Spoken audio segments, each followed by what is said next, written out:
Hello everyone, स्वागत है आपका हमारे यूट्यूब चैनल एक्सपोजन कोचिंग क्लासेज में।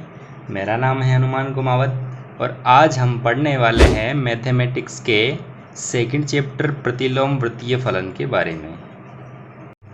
तो सेकंड चैप्टर है हमारा प्रतिलोम वृत्तीय फलन।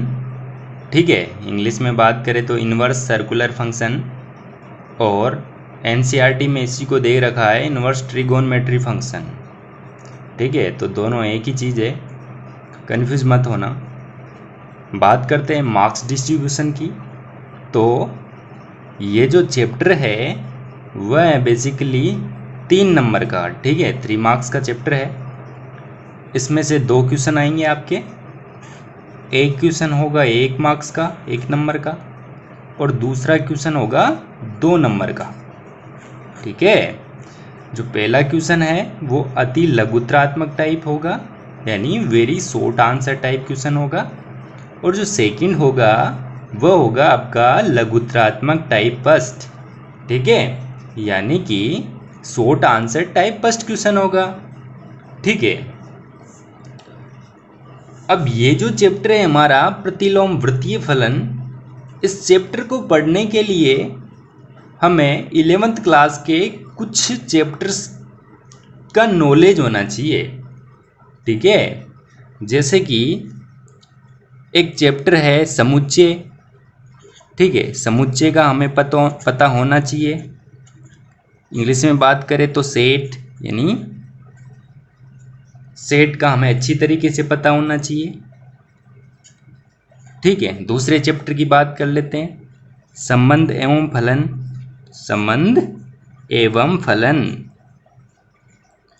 तो इस चैप्टर का हमें अच्छी तरीके से नॉलेज होना चाहिए। इंग्लिश में लिख देता हूँ, relation and function. Relation and function का हमें अच्छी तरीके से पता होना चाहिए। और तीसरा चैप्टर, ठीक है, यह है त्रिकोणमितीय फलन। त्रिकोणमितीय फलन, त्रिकोणमितीय फलन, इंग्लिश में बोलेंगे इसको ट्रिगोनमेट्री फंक्शन। ट्रिगोनमेट्री फंक्शन, तो इन तीनों चैप्टर्स का हमें अच्छी तरीके से नॉलेज होना चाहिए। ठीक है, और जिनमें ये तीसरा जो चैप्टर है ये तो बहुत इंपॉर्टेंट है इसके लिए, क्योंकि हम बेसिकली ट्रिगोनमेट्री फंक्शन का ही इन्वर्स फंक्शन पढ़ने वाले हैं, यानी त्रिकोणमितीय फलन का ही प्रतिलोम फलन हम पढ़ने वाले हैं। तो ये तो चैप्टर हमारे लिए बहुत इंपॉर्टेंट हो जाता है।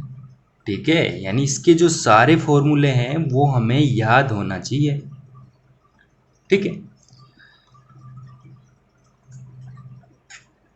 आप क्या करोगे कि एक खाली पेज लोगे, उस खाली पेज में 11th क्लास के जितने भी फॉर्मूले हैं वो फॉर्मूले त्रिकोणमितीय फलन से हुए, ठीक है, क्रमचय संचय से हुए, यानी कॉम्बिनेशन एंड परम्यूटेशन से हुए, अनुक्रम तथा श्रेणी से हुए, सरल रेखाओं से हुए, शंकु परिच्छेद से हुए, सीमा एवं अवकलज यानी लिमिट एंड डेरिवेटिव से हुए, और प्रायिकता से हुए।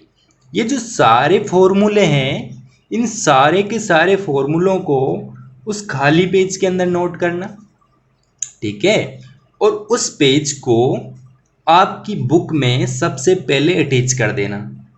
ठीक है, तो जब भी हम इनसे रिलेटेड कोई चैप्टर पढ़ें तो हम इन फॉर्मूलों को रिवाइज कर ले, ताकि हमें उन चैप्टर्स को पढ़ने में आसानी हो। आई बात समझ में? तो इन तीनों चैप्टर्स का हमें इस चैप्टर को पढ़ने के लिए नॉलेज होना चाहिए।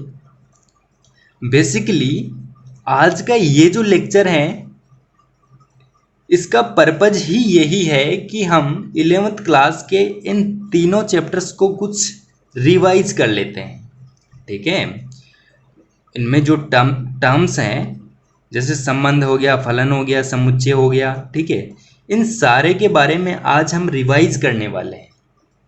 ठीक है, प्रॉपर तरीके से तो हम अगले लेक्चर में इसको स्टार्ट करेंगे। आज का ये जो लेक्चर है बेसिकली ये एक रिवाइज लेक्चर है ना, ठीक है। और देखो इन चैप्टर्स के बिना इसको हम बिल्कुल भी नहीं समझ सकते, ठीक है। तो इसको समझने के लिए हमें इन तीनों को चैप्टर्स को रिवाइज करना पड़ेगा। आए बात समझ में? यानी कि देखो प्रतिलोम वृत्तीय फलन, प्रतिलोम वृत्तीय फलन,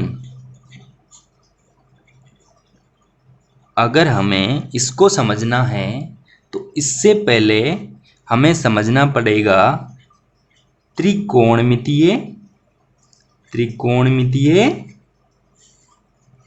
फलन को। ये हो गया इनवर्स सर्कुलर फंक्शन, ये हो गया ट्रिगोनमेट्री फंक्शन। यानी कि हमें ट्रिगोनमेट्री फंक्शन को समझना पड़ेगा, ठीक है। अब यहाँ आप देख सकते हो ये है फलन। तो कुछ बच्चे सोच रहे होंगे कि सर ये तो देखा देखा लग रहा है, ठीक है, पढ़ा पढ़ा लग रहा है। तो बिल्कुल आपने इसको 11th क्लास में पढ़ा है। आज हम फिर से इसका थोड़ा सा रिवीजन करेंगे। तो इसको जानने से पहले हमें फलन के बारे में पता होना चाहिए, ठीक है सर। फिर फलन के बारे में यानी फंक्शन, ठीक है, ये फंक्शन है। फलन के बारे में जानने से पहले हमें संबंध के बारे में पता होना चाहिए, ठीक है, यानी रिलेशन के बारे में हमें नॉलेज होना चाहिए। आई बात समझ में? ठीक है। अब संबंध को जानने के लिए हमें जानना पड़ेगा कि कार्तीय गुणन क्या होता है। कार्तीय गुणन क्या होता है, यानी इंग्लिश में बोले तो कार्टेशियन प्रोडक्ट क्या होता है। कार्टेशियन प्रोडक्ट क्या होता है ये जानना पड़ेगा। और कार्तीय गुणन को जानने के लिए हमें समुच्चय का पता होना चाहिए कि समुच्चय क्या होता है, यानी सेट क्या होता है। तो सर क्या इन सारी चीजों के बारे में पढ़ना पड़ेगा? तो मैं आपकी जानकारी के लिए बता दूं कि ये जो सारे चैप्टर्स हैं, सारे टॉपिक हैं, इनके बारे में आप 11th में पढ़ चुके हो। अभी हम इन सारों का रिवाइज करेंगे, ठीक है। तो आपको लगेगा कि ये तो सारे पढ़ रखे हैं, ठीक है, तो वो सारी चीजें रिवाइज होगी आपकी। आई बात समझ में? तो हम यहां से स्टार्ट करेंगे और यहां तक हम पहुंचेंगे। तो सबसे पहले हम पढ़ने वाले हैं समुच्चय के बारे में। समुच्चय के बारे में पढ़ने वाले हैं, ये सेट। तो समुच्चय क्या होता है? तो बेसिकली कुछ अवयवों का समूह जो होता है वो होता है समुच्चय। जैसे हमारे पास कोई समुच्चय ए है, ठीक है, और 3 अवयव है हमारे पास ए बी सी। तो इन तीनों अवयवों का जो ये समूह है ये समुच्चय कहलाता है, ठीक है। इसको मजले कोष्ठक में इस प्रकार से लिखते हैं, ये इस समुच्चय के अवयव कहलाते हैं और ये समुच्चय कहलाता है, ठीक है। इसको कैपिटल लेटर में लिखते हैं, ये बात आपको पता होना चाहिए, ठीक है। ये पता लग गई। अब देखो समुच्चय का पता लग गया हमें, ठीक है, समुच्चय के बारे में हमने जान लिया। तो अब जान लेते हैं कि कार्तीय गुणन क्या होता है, ठीक है। तो ये कार्तीय गुणन यानी कि कार्टेशियन प्रोडक्ट, कार्टेशियन प्रोडक्ट, ठीक है। अब देखो हमारे पास 2 सेट हैं, 2 समुच्चय हैं। मान लो ए जो सेट है वो तो ये ऊपर वाला सेट ही है, और जो दूसरा सेट है बी वो इस प्रकार से है 1 2 3 इसके अंदर है। आई बात समझ में? 2 सेट है हमारे पास, एक सेट ए है एक सेट बी है, ठीक है। अब देखो मैं इनको ए और बी को इस प्रकार से लिख रहा हूं, याद आ जाना चाहिए आपको कि 11th क्लास में ऐसा लिखा जाता था। ठीक है, ये जो ए है उसको मैं लिख देता हूँ ABC, और जो बी है उसको मैं लिख देता हूँ 1 2 3, 1 2 3। आई बात समझ में?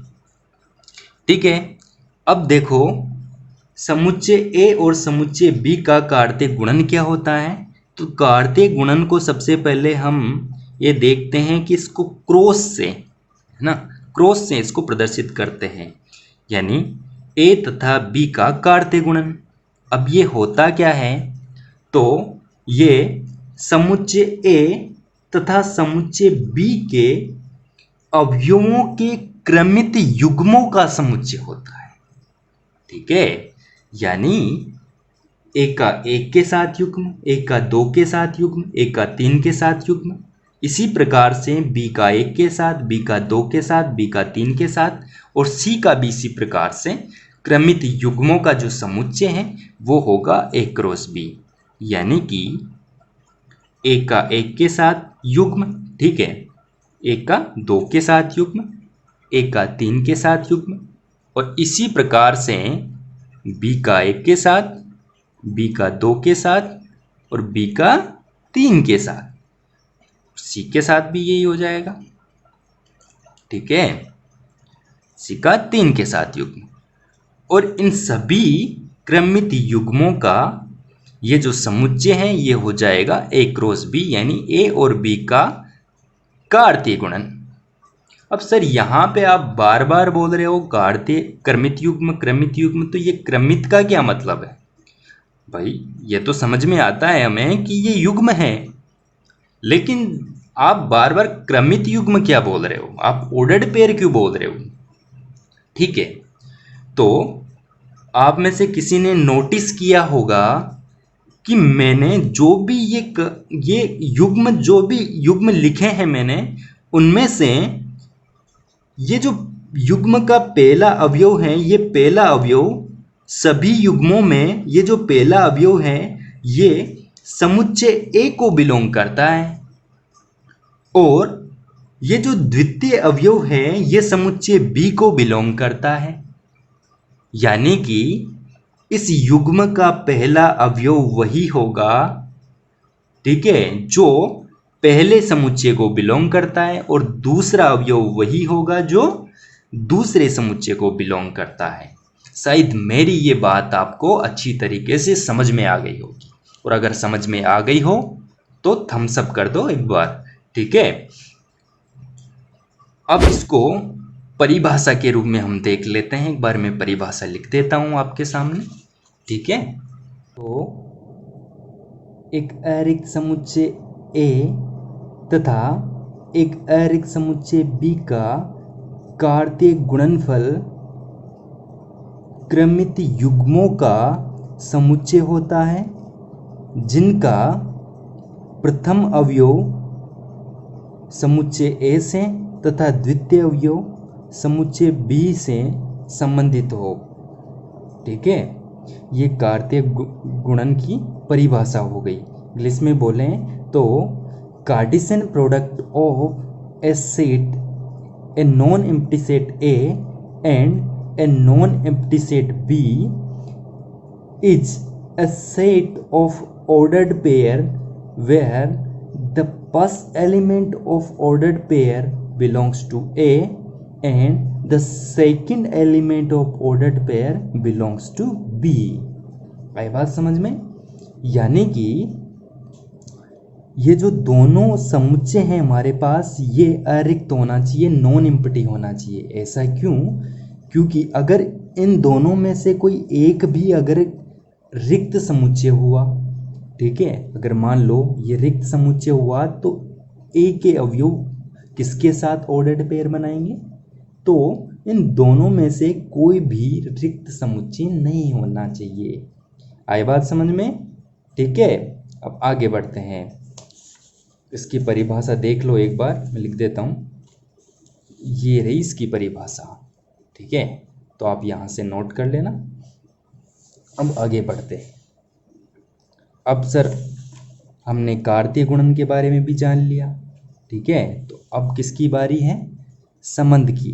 तो संबंध के बारे में हम जानते हैं। ठीक है, तो संबंध के बारे में हम जानते हैं। ये रिलेशन, ठीक है। अब जो पहले के जो समुच्चय थे उन्हीं दोनों समुच्चय को ले रहे हैं हम। ये ए समुच्चय हो गया और ये बी समुच्चय हो गया। ए के अवयव कौन कौन से थे? ये थे ए, बी और सी। बी के कौन कौन से थे? तो ये है 1, 2 और 3। आई बात समझ में? तो देखो पहले क्या हो रहा था, एक अरिक्त कहने का मतलब कार्तीय गुणन में क्या हो रहा था कि ए जो है उसका एक के साथ भी, दो के साथ भी, तीन के साथ भी संबंध था। इसी प्रकार से बी का भी 1, 2, 3 के साथ संबंध था और सी का भी 1, 2, 3 के साथ संबंध था, जिनका ठीक है मतलब अवयव ए 1, 2, 3 तीनों के साथ क्रमित युग्म बना रहा था, बी भी तीनों के साथ क्रमित युग्म बना रहा था, संबंधित हो। आई बात समझ में? ठीक है, अब मान लो कार्तीय गुणन की परिभाषा, ये जो ए है इसका केवल तो कार्टेशियन प्रोडक्ट एक के साथ संबंध है, ठीक है।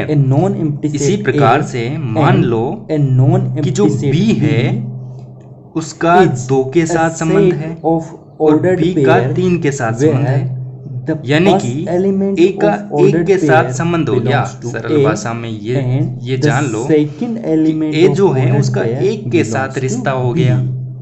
आए बात समझ में? ये से ब्याह कर लिया, ये बात समझ लो, ठीक है। और जो बी है, ठीक है भाई, 2 शादियां कर ली इसने, है ना? ऐसा क्यों? 2 से भी शादी कर ली, 3 से भी शादी कर ली। दोनों में से कोई आई बात समझ में? अगर ये हमारे द्वारा परिभाषित, ठीक है, संबंध है, ठीक है, हम परिभाषित कर रहे हैं इस चीज को। आई बात समझ में? किसके साथ? ए का 1 के साथ संबंध हो गया, बी का 2 के साथ और बी का 3 के साथ, और सी कुंवारा रह गया। नहीं होना चाहिए, मजाक के तौर पे कह रहा हूँ, ठीक है, ठीक है। आगे बढ़ते तो इसकी अब देखो, देख लो एक बार, मैं लिख देता हूँ। ए किसके साथ ऑर्डर्ड पेयर बनाएगा? 1 के साथ। बी 2 के साथ भी बनाएगा और 3 के साथ भी बनाएगा। अब आगे तो ए का किसके साथ बना? 1 के साथ, ठीक है। कार्तीय गुणन बी का 2 के साथ और बी का अब 3 के साथ, बाकी किसी के साथ किसी का रिलेशन नहीं है, ठीक है, ठीक है। तो ये जो तीनों क्रमित युग्म हैं, इनका जो समुच्चय है इसको हमारे द्वारा परिभाषित संबंध कहते हैं। मेरी बात शायद आपको अच्छे से समझ में आ गई होगी। आई बात समझ में? और देखो पहले के जो ये जो थे उन्हीं दोनों समुच्चय है, ये जो आर है ये ए समुच्चय हो गया, इसके जो अवयव है यानी ये जो क्रमित युग्म है ये बेसिकली क्या है? ये थे ये कार्तीय गुणन के ही अवयव हैं बेसिकली। कौन कौन से थे? तो ये है जैसे 2 और 3 हमने पहले पढ़ा था कार्तीय गुणन, ठीक है। यहाँ पर जो ये इसका प्रथम अवयव है A1, ये B2 और ये C3, ये जो तीनों हैं ये तीनों कार्तीय गुणन में भी है। ये देखो A1 यहाँ है, ठीक है, B1 यहाँ है, B2 यहाँ है, यानी ये तीनों के तीनों अवयव, ठीक है, कार्तीय गुणन में भी है। आई बात समझ में? तो R जो है ये R समुच्चय जो है वो A क्रॉस B का उपसमुच्चय है, यानी A क्रॉस B का सबसेट है। ये बात आपको समझ में आ जानी चाहिए, ठीक है। ये चीज हमने 11th क्लास में पढ़ ली है कि अगर इसके अवयव, इसके सारे के सारे अवयव अगर इसमें हैं तो ये जो R है A क्रॉस B का क्या होगा? सबसेट होगा। ये आपके बात समझ में आ जानी चाहिए, ठीक है। अब देखो A का किसके साथ संबंध है? 1 के साथ। तो ये जो 1 है इस 1 का प्रतिबिंब कहलाता है, यानी 1 जो है 1 जो है A का इमेज कहलाता है। आई बात समझ में? यानी इसकी ये छाया कहलाती, ठीक है। यानी कि A का प्रतिबिंब क्या होगा?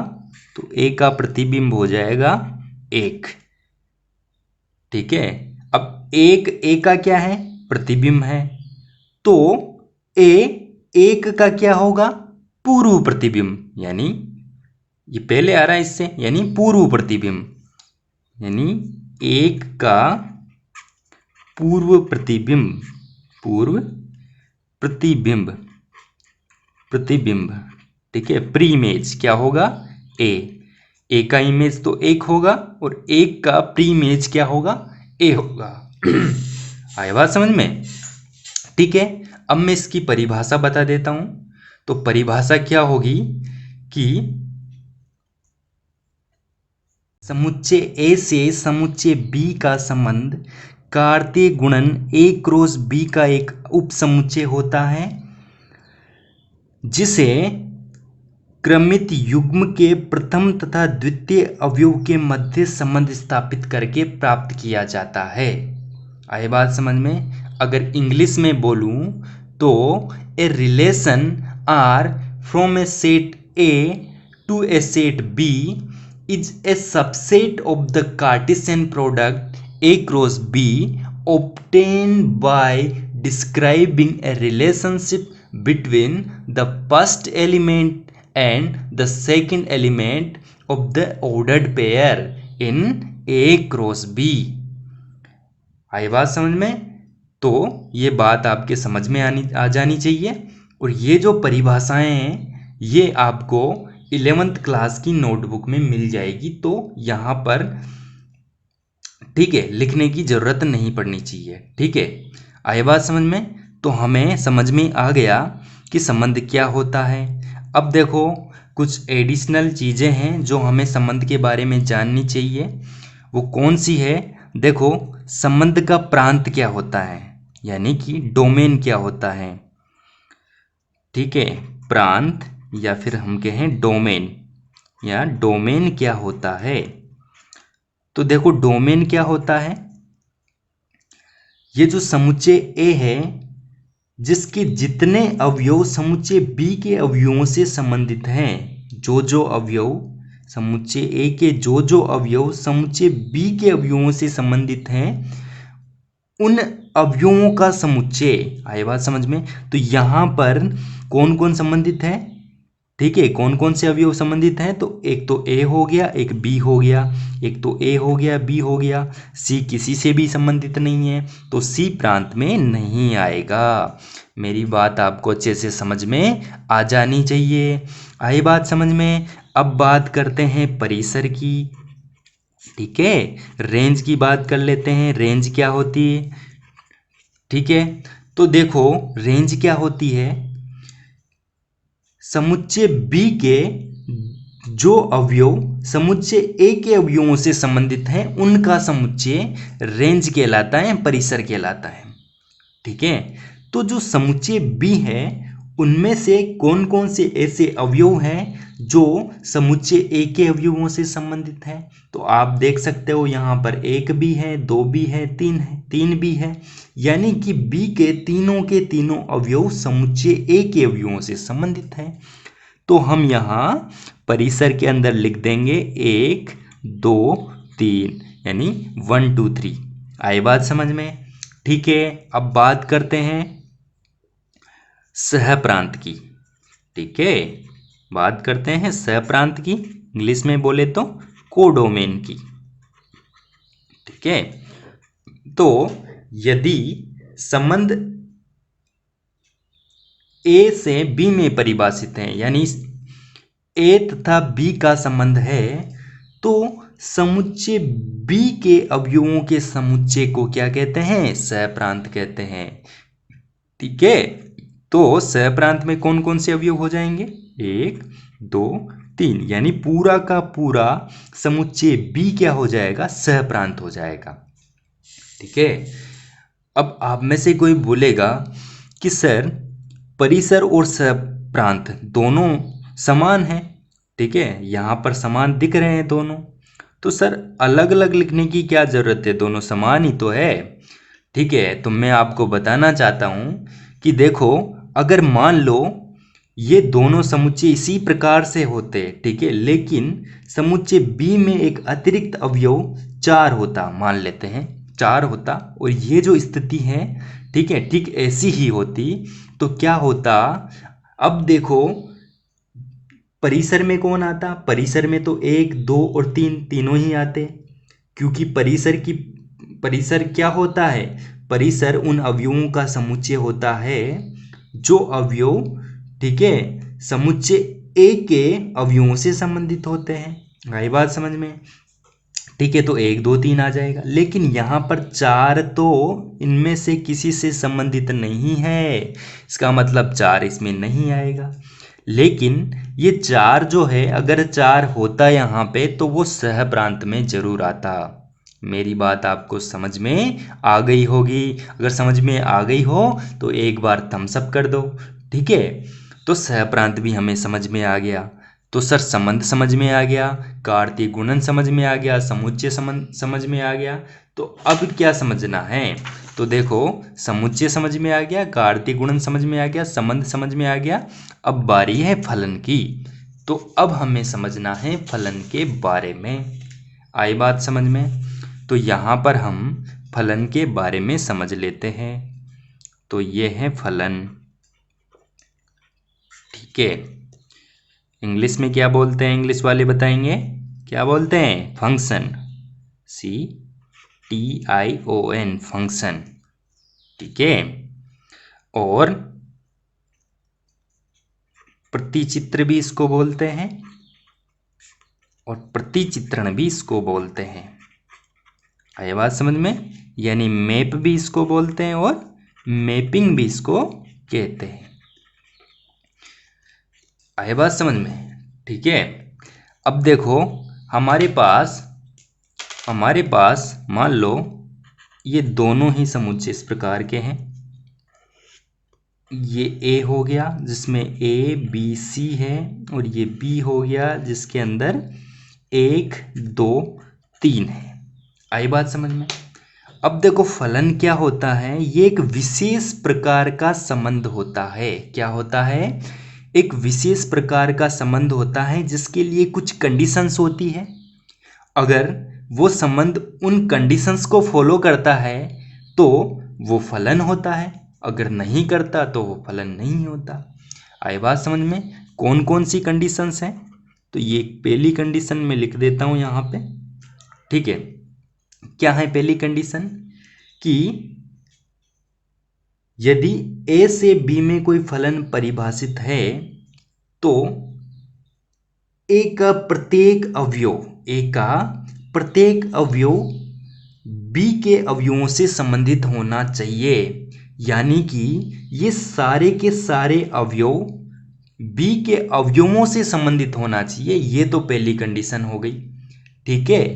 यानी कि every element of A should related to the element of B। आई बात समझ में, यानी कि समुच्चय A का प्रत्येक अवयव समुच्चय B के अवयवों से संबंधित होना चाहिए, एक बात। दूसरी कंडीशन क्या है कि समुच्चय A का प्रत्येक अवयव समुच्चय B के केवल और केवल एक अवयव से संबंधित होना चाहिए। क्या लिखा मैंने, केवल और केवल एक अवयव से संबंधित होना चाहिए। आई बात समझ में, ठीक है। यानी कि देखो मान लो यहाँ पर जो A है ये 1 से संबंधित है, ठीक है। तो ये A जो है अब 2 से संबंधित नहीं होना चाहिए। आई बात समझ में, यानी कि रिश्ता इधर हो गया तो अब दूसरी जगह रिश्ता नहीं होगा। आ रही है मेरी बात समझ में, ठीक है। और जो सारे इसके अवयव हैं ये B के अवयवों से संबंधित होना चाहिए, ठीक है। जैसे B 2 से संबंधित है और C 3 से संबंधित है। आई बात समझ में, ठीक है। अब देखो इसके एक दो एग्जाम्पल्स और कर लेते हैं। ठीक है, एक एग्जाम्पल और कर लेते हैं जिससे आपको अच्छे से क्लैरिटी आ जाएगी।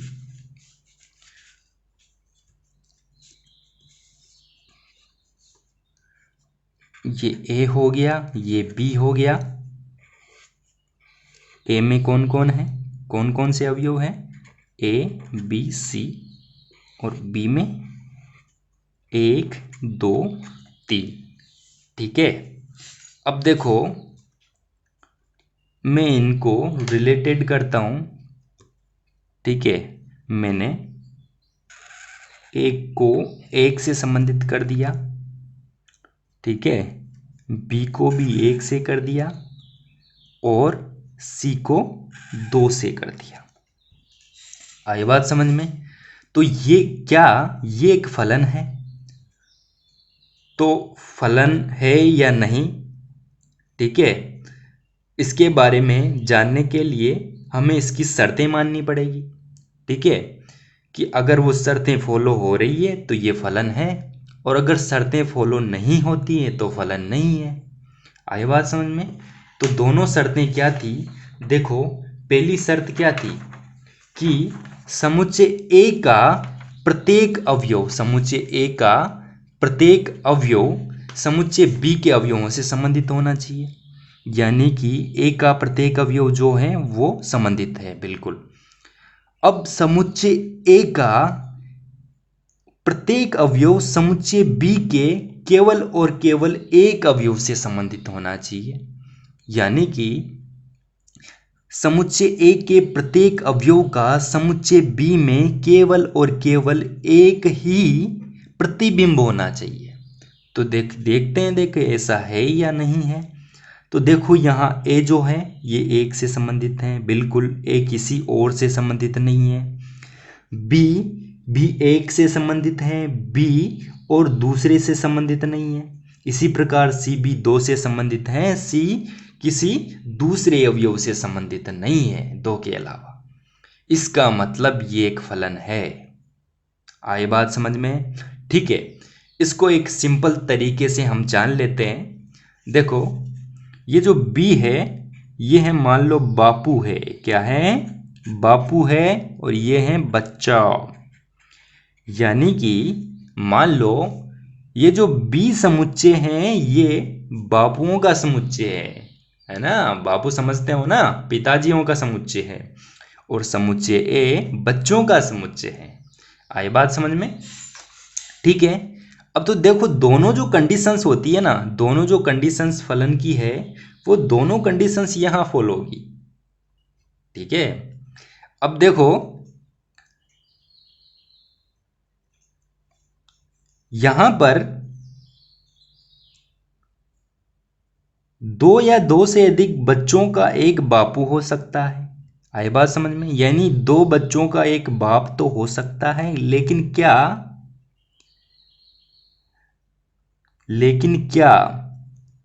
एक बच्चे का 2 बाप थोड़ी हो सकते हैं? नहीं हो सकते। यानी कि देखो यहां से समझना कि एक बच्चे का दो बच्चों का एक बाप तो हो सकता है। देखो यहाँ पे ये दोनों बच्चे हैं, मान लो इन दोनों को एक बाप तो है, लेकिन एक बच्चे के 2 बाप नहीं है। यानी कि ये जो तीर है, ठीक है, ये जो तीर है ये एक ही तरफ चलेगी, 2 की तरफ नहीं चल सकती है। आई बात समझ में? ठीक है, और जो पहली शर्त क्या है, पहली शर्त की थी कि प्रत्येक जो अवयव है, प्रत्येक अवयव वो संबंधित होने चाहिए बी के अवयव से। आई बात समझ में? तो देखो यहां पे प्रत्येक बच्चा जो है उसका कोई ना कोई बाप तो होगा। मेरी बात समझ में आ रही है ना? कि जो प्रत्येक बच्चा है उसका कोई ना कोई बाप तो होगा, लेकिन ये जरूरी नहीं है कि प्रत्येक बाप के बच्चा हो ही सही। देखो यहाँ पे ये जो 3 है इसका कोई बच्चा नहीं है इधर। आई बात समझ में? तो दोनों कंडीशंस यहाँ फॉलो हो रही है। मैं एक बार रिपीट कर देता हूँ। क्या कि पहली कंडीशंस क्या थी कि समुच्चय ए का प्रत्येक अवयव समुच्चय बी के अवयवों से संबंधित होना चाहिए, है ना? तो प्रत्येक जो बच्चा है उसका कोई ना कोई बाप तो होगा, ठीक है। लेकिन ये जरूरी नहीं है कि प्रत्येक बाप के कोई ना कोई बच्चा हो, ठीक है। तो जरूरी नहीं है कि सभी के बच्चे बच्ची हो। आई बात समझ में? यानी यहाँ पे 3 छूट रहा है। तो इससे आपको समझ में आ जाना चाहिए कि फलन क्या होता है। या आपको समझाने के लिए मैंने इसको ऐसे बनाया था, ठीक है। बी से बाप याद रख लेना और ए बच्चा है, बाकी बचा हुआ, ठीक है। बी बाप है और बचा हुआ बच्चा है, ठीक है। अब यहाँ पे हम देख लेते हैं किसका प्रांत क्या होगा। इसका प्रांत क्या होगा, यानी डोमेन क्या होगा।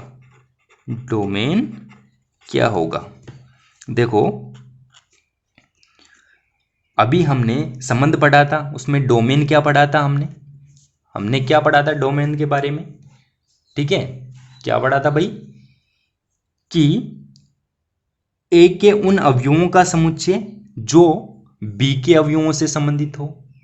ए के उन अवयवों का समुच्चय जो बी के अवयवों से संबंधित हो, ठीक है। तो यहां पर ये तीनों के तीनों जो अवयव हैं बी के अवयवों से संबंधित हैं, ठीक है। और फलन की कंडीशन भी यही है कि प्रत्येक अवयव संबंधित होना चाहिए। इसका मतलब यह है कि ये पूरा का पूरा समुच्चय ए जो है वो क्या है, प्रांत है। तो ये समुच्चय पूरा का पूरा ए क्या हो जाएगा, प्रांत हो जाएगा, ठीक है। परिसर की चर्चा कर लेते हैं। परिसर क्या होगा, रेंज क्या होगी यहाँ पे, ठीक है। तो क्या होगी रेंज, देखो प्रतिबिंबों का समुच्चय, यूं कह सकते हैं कि समुच्चय ए के अवयवों के प्रतिबिंबों का समुच्चय क्या है, परिसर है। कौन कौन से प्रतिबिंब, 1 है, 2 है, ठीक है, 3 प्रतिबिंब नहीं है। तो यहाँ पे परिसर क्या हो जाएगा, 1, 2। और सहप्रांत क्या हो जाएगा, देखो पहले समझा चुका हूँ ये सारी चीज़ें, ठीक है। कोडोमेन ये क्या हो जाएगा, तो ये हो जाएगा पूरा का पूरा समुच्चय बी, यानी कि 1, 2, 3। आई बात समझ में? अब एक चीज़ और जान लेते हैं यहाँ पे, ठीक है। ये जो फंक्शन होता है, ठीक है, ये बेसिकली 4 टाइप का होता है ना, ठीक है। इसके 4 टाइप हम पढ़ेंगे, कौन कौन से। पहला है एकेकी, एकेकी के बारे में जानेंगे, यानी कि 1 के बारे में जानेंगे, 1 क्या होता है, ठीक है। दूसरा हम जानेंगे कि बहुएकी क्या होता है, बहुएकी क्या होता है, यानी कि मैनी 1 क्या होता है, मैनी 1 क्या होता है, ठीक है। तीसरा हम जानेंगे कि आच्छादक क्या होता है, आच्छादक क्या होता है, यानी कि ऑनटू क्या होता है। और हम जानेंगे चौथा कि अंतर्क्षेपी क्या होता है, अंतर्क्षेपी क्या होता है, यानी कि इनटू क्या होता है, इनटू क्या होता है। इन चारों के बारे में हम जानने वाले हैं। तो ध्यान देना, एकेकी क्या होता है। तो जैसे कि मैं यहाँ पे कुछ फंक्शंस बना रहा हूँ, ये समुच्चय ए है, ये बी है, ठीक है। यहाँ पे ए बी सी हो गया, यहाँ 1 2 3 हो गया, ठीक है। ए का रिलेशन है मान लो ए से 1 से, बी का 2 से है, सी का 3 से है, ठीक है। तो देखो एकेकी का मतलब ये है कि समुच्चय ए के एक अवयव का समुच्चय बी के एक अवयव से ही होना चाहिए, ठीक है। यानी देखो ये जो तीर है इधर से एक अवयव से चलनी चाहिए और एक अवयव तक ही जानी चाहिए। आई बात समझ में? यानी इसका भी इसके एक ही अवयव से रिलेशन होना चाहिए। भाई फंक्शन में ये तो हम जानते हैं कि इसका संबंध एक से ही होगा, लेकिन एकेकी में इसका संबंध भी एक ही से होगा, ठीक है, इसका दूसरे से संबंध नहीं होगा। तो ये तो हो गया एक एक ही, यानी 1 1, एक का संबंध एक से, ठीक है। बहु एकी की बात कर लेते हैं, तो ये ए हो गया, ये बी हो गया, ठीक है, और ये ए बी सी है मान लेते हैं, ये 1 2 और 3 है मान लेते हैं। ए का जो रिलेशन है मान लेते हैं एक से है, बी का भी एक से है, और सी का जो है वो 2 से है, ठीक है। तो यहाँ पर देखो, बहु एकी का मतलब होता है कि बहु यानी बहुत, और एकी यानी एक, यानी 2 या 2 से अधिक अवयवों का संबंध किसी एक से हो, ठीक है। मैनी वन यानी अनेक का एक के साथ रिलेशन हो, तो उसे बोलेंगे बहु एकी। आई बात समझ में, ठीक है। अब आच्छादक क्या होता है? आच्छादक का मतलब है, ठीक है, आच्छादक यानी ढकना। आई बात समझ में, यानी कि इन पूरी की पूरी तीरों से बी के अवयवों का ढक जाना। कहने का मतलब यह है कि अगर परिसर सहप्रांत के बराबर होता है, परिसर सहप्रांत के बराबर होता है, तो ऐसा फलन आच्छादक कहलाता है, ठीक है। यानी कि यहां पर देखो, एक भी अवयव नहीं छूटना चाहिए। ये फलन कौन सा भी है? ये आच्छादक भी है। अब बात कर लेते हैं अंतरसेपी की। तो जो आच्छादक नहीं है वो अंतरसेपी है। आई बात समझ में? जो इनटू है, जो आच्छादक नहीं है वो इनटू है। कहने का मतलब जिसमें परिसर सहप्रांत के बराबर नहीं हो, यानी कि एक न एक अवयव तो यहाँ पर छूटना ही चाहिए। जैसा कि यहाँ पर आप देख सकते हो, इसके अंदर जो 3 है, ठीक है, ये 3 समुच्चय एक के किसी अवयव से भी संबंधित नहीं है। आई बात समझ में? तो ये फंक्शन जो है, ये कौन सा फंक्शन हो गया, कौन सा फलन हो गया? ये अंतरसेपी फलन हो गया। आई बात समझ में? तो फलन के बारे में भी हम जान चुके हैं, सारी चीजें हम फलन के बारे में भी जान चुके हैं। अब आगे बढ़ते हैं, ठीक है। अब जान लेते हैं प्रतिलोम फलन के बारे में। प्रतिलोम फलन क्या होता है, ठीक है। तो अगले वाला जो हमारा टॉपिक है वो क्या है? प्रतिलोम फलन, ठीक है। अभी प्रतिलोम वर्तीय फलन पर नहीं आया है ना। प्रतिलोम फलन क्या होता है इसके बारे में हम जानेंगे, ठीक है। अब देखो, जो फलन होता है वो बेसिकली एक रूल होता है, एक नियम होता है। जैसे कि मान लो एक फलन है f जो a से b में परिभाषित है। एक फलन है f जो a से b में परिभाषित है, जो a से b में डिफाइंड है, ठीक है। तो ये जो फलन होता है बेसिकली ये एक नियम होता है, एक रूल होता है। जैसे f(x) बराबर हो गया x² - 1, जहाँ पे ये जो x है वो a का अवयव होता है, ठीक है। इसको हम y बराबर भी लिख सकते हैं, y बराबर f(x) बराबर x² - 1, ठीक है। यानी x जो है वो a के अवयव है और y जो है वो परिसर के अवयव है। आए बात समझ में, ठीक है। यहां पर हम a के अवयवों का मान रखकर, ठीक है, परिसर के अवयवों को ज्ञात कर सकते हैं। जैसे मान लो हमारे पास जो a है, ठीक है, a के अंदर जो अवयव है वो मान लेते हैं 2 हैं, 3 हैं एंड 4 हैं, ठीक है। 2 3 और 4 जो हैं वो a के अंदर है। तो यहाँ, ठीक है, x के स्थान पे 2 3 और 4 रख के f(x) का मान ज्ञात कर सकते हैं, यानी y का मान हम ज्ञात कर सकते हैं। जैसे कि यदि x बराबर 2 हुआ तो f(x) बराबर क्या होगा, यानी कि y बराबर क्या होगा? तो x बराबर 2 लिख देते हैं, तो 2² - 1 कितना हो गया? ये हो गया 3, ठीक है। इसी प्रकार x बराबर क्या रखते हैं? 3, x बराबर 3 रखेंगे तो y बराबर क्या आ जाएगा, y बराबर आ जाएगा 3 स्क्वायर माइनस 1।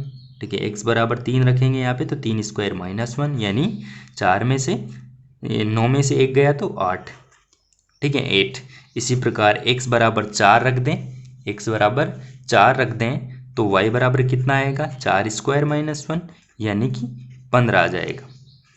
तो सिंपली यहाँ पर हम मान लेते हैं कि ये एक आच्छादक फलन है।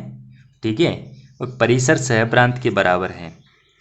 तो यहाँ पर 3, 8 और 15 तीनों b के तीनों अवयव आ चुके हैं।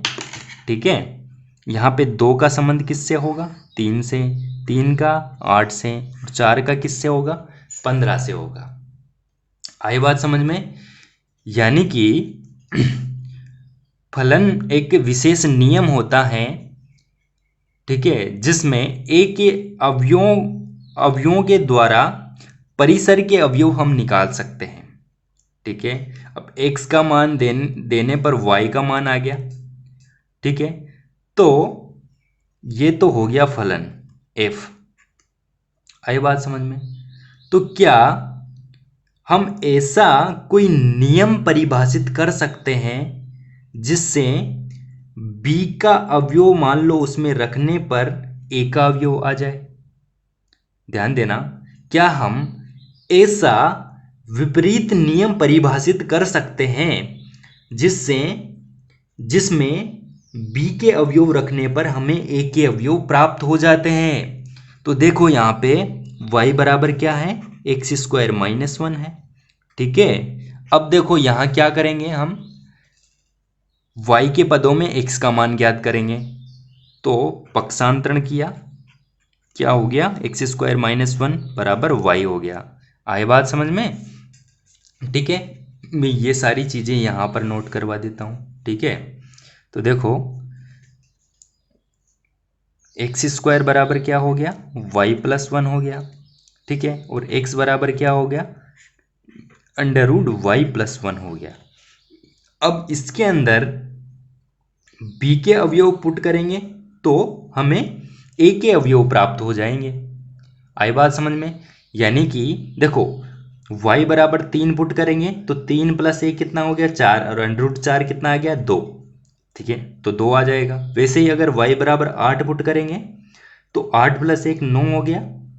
ठीक है, और अंडर रूट 9 कितना होता है, 3 होता है, यानी 8 पुट करने पर 3 आ गया, और वैसे ही 15 पुट करेंगे तो 4 आ जाएगा। तो एक विपरीत नियम परिभाषित हो गया। क्या हो गया, एक विपरीत नियम परिभाषित हो चुका है।